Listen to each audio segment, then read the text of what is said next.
I'm always scanning on my radios in the shack, and for a few weeks now I've been hearing long distance chat on the PMR 446 channels. After a short while listening, it became apparent that the comms were between two very young sounding glider pilots. Their transmissions at times were very strong, and looking at my SDR were wiping out local PMR signals on the same channel.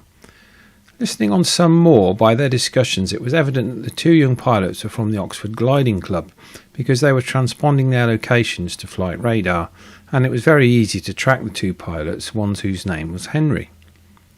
I had been listening with interest for a few hours, and it's a great example of how height is everything for good radio comms. At times these guys were up as high as 3,000 feet, but even at 500 feet they were giving me a very strong signal some 20 miles away. I have in the past heard paramotor guys using PMR 446, and from what I can gather they are exempt from any restrictions with regard to the radios because they are foot launched. That being said, I have heard many operating illegally on the 2 metre handbands. However, it is still a bit of a grey area. Article 15 of the Air Navigation Order, paragraph 5, states that radio equipment carried for use in a UK registered aircraft, such as these gliders, must be of a type approved by the CAA, which PMR 446 is definitely not. However, they exclude a foot-launched powered flying machine from this. I don't think you could consider that a glider is a foot-launched powered flying machine and would be considered fully in aviation terms as an aeroplane.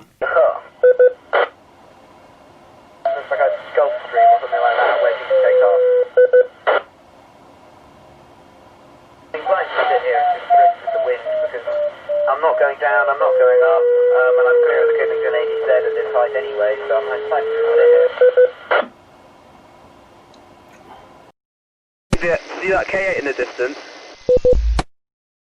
Yeah, that's where I'm going. Yeah, that's where I'm going to go to. And you've got 1 hour, 45 minutes left. Oh, I really want to get this, even though I'm really low. Only at 3.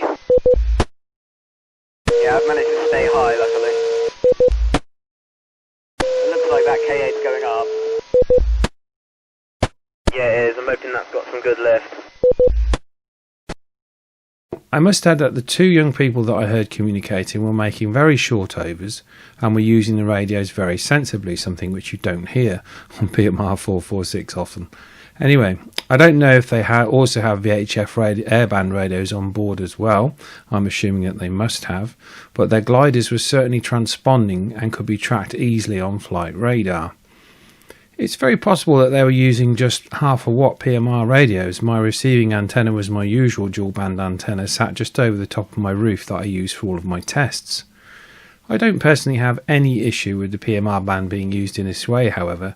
They were very likely transmitting for possibly 60 to 70 miles in all directions, which may or may not be an issue for some. This video isn't meant to point a finger or for me to be all high and mighty. I just thought it was a very good example of how height is might when it comes to good comms, and how maybe the current regulations with regard to PMR and the spectrum use in general can be interpreted. I profess to know nothing about gliding or the radios that they use, so would be interested to read in the comments any thoughts you have. Till next time, be well.